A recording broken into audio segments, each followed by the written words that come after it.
Hi, everyone. Welcome to part 5 of this Community Schools Foundations module.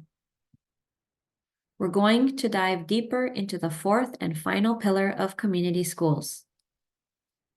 As a reminder, these questions guide our learning today. What framework is a community school based on? And how do we shift toward a community school model? If you've been watching this series chronologically, this image should be quite familiar by now. These are the 4 pillars of community schools, which is part of the framework of California community schools. We'll be discussing expanded and enriched learning time and opportunities today. In our last video, we explained why we're covering these pillars in the order that we are. In the part 2 video of this learning series, we focused on collaborative leadership and practices because we believe that pillar is the foundation and driver of the work to support the other pillars. In part 3, we focused on active family and community engagement, which reinforces the collaborative leadership and practices pillar. In part 4, we drove home the idea that in order to identify the supports students need to succeed, a needs and assessment is critical to gather stakeholder voices. Also, asset mapping allows us to identify what supports may already exist within the community to draw upon local collective expertise. Finally, today we are going to delve into expanded and enriched learning time and opportunities to build upon the integrated student supports pillar and the conditions students need in order to succeed. This pillar stresses the importance of providing enrichment activities that emphasize real-world learning and community problem solving. Also, that after-school, weekend, and summer programs provide academic instruction and individualized support. This pillar focuses on learning opportunities in and out of school that promote and support real-world, hands-on learning. It teaches beyond the classroom, so learning is relevant and applicable to a student's everyday life. It challenges schools to think about how they are creating a community school focused on equity and real-world learning and how it promotes student success. Let's take a moment to quietly reflect to ourselves. How are we preparing our students for success in the real world? Are schools providing relevant opportunities to apply learning to students' lived experiences, interests, and passions? Are schools providing opportunities to promote character or soft skills that are linked to post-secondary career and lifelong success?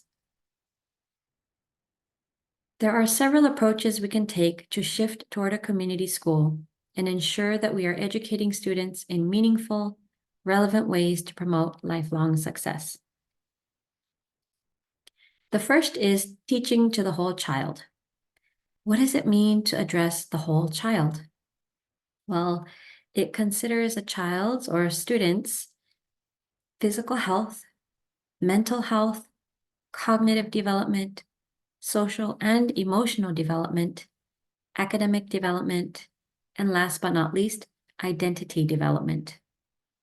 When we begin to address the whole child and these areas of health and development, we are shifting toward a community school.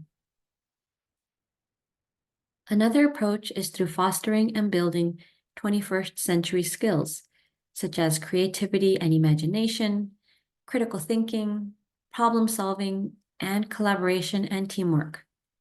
These are all skills which have been identified as essential for adapting to career success in the 21st century.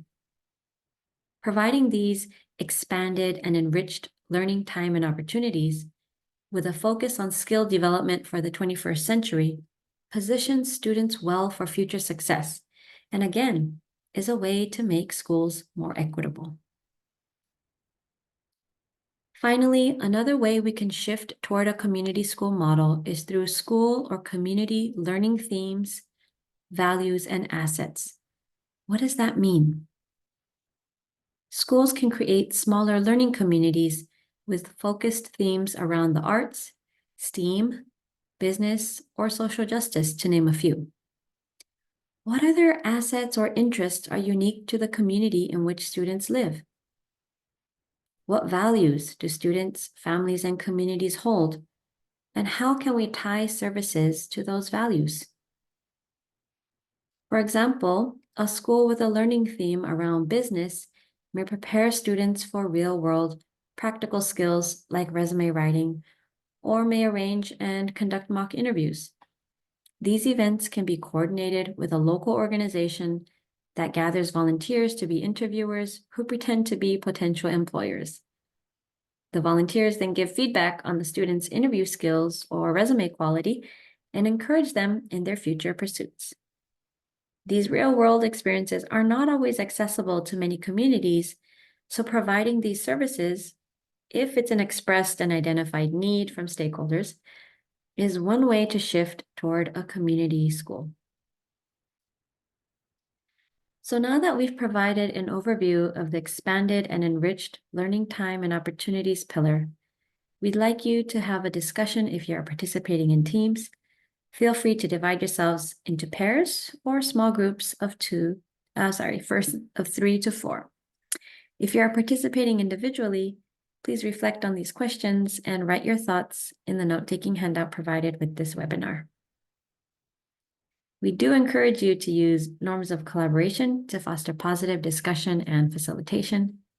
Before you discuss in groups, decide which norm you will adhere to. Feel free to share your chosen norm with your partner or group, or type it in the chat if you are video conferencing. Here are the questions. What is provided to enhance learning outside of school or academics? How are your schools utilizing existing assets to educate and prepare students for success in the real world? Look at your school site plans. Are your school's improvement or academic goals aligned with learning conditions that promote lifelong success? Pause the video here for about 10 minutes to discuss with your partner or group, or to write your reflections. Feel free to take more time if you need.